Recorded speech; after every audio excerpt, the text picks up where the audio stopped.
Alors, on voit donc figurer tout d'abord les 4 quaternes classiques qu'on pourrait appeler symétriques, selon le vocabulaire employé par exemple par Robert Blanchet.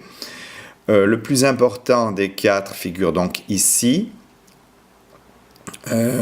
Conjonction, disjonction, négation, conjonction, dénégation, disjonction, dénégation. Voilà donc un premier quaterne visible et parfait dans le modèle de Piaget, ou d'ailleurs aussi bien dans le modèle de Blanchet. Ensuite, le second quaterne important, on va l'appeler celui des connecteurs asymétriques, et on le voit figurer ici, là, avec donc l'implication réciproque, la non-implication et la non-implication réciproque qui occupent ces 4 places ici sur le schéma. Ce sont donc les quaternes que Piaget considère comme ayant un fonctionnement parfait, auquel il ajoute le quaterne des éléments, on pourrait dire, pris isolément, quoi qu'il en soit, du reste de la situation. Ceux-ci, je les ai fait figurer, moi, aux angles du rectangle, aux 4 angles du rectangle, et qui constitue aussi un quaterne d'une forme un petit peu particulière, puisque les connecteurs n'y concernent, somme toute, qu'un seul des 2 éléments. Enfin, le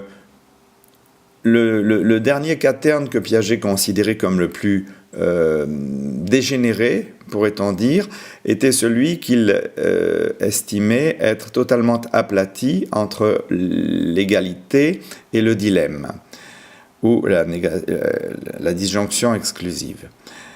Mais curieusement, Piaget n'a pas placé parmi les quaternes la négation complète et l'affirmation complète que pourtant il a très bien décrite comme possibilité de relation dans le cadre de 2 objets à considérer en connexion.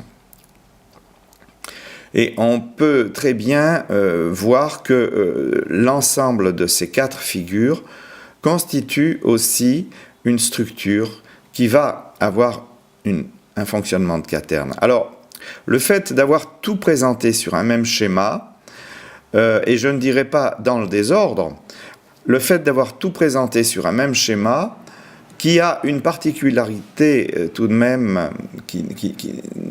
à laquelle dont ne se préoccupaient pas ces logiciens, c'est le fait que lorsqu'on passe d'une partie à la partie qui la jouxte immédiatement, il n'y a toujours qu'un seul changement de coloration. À chaque fois, on ne change qu'un seul élément de coloration dans ce schéma.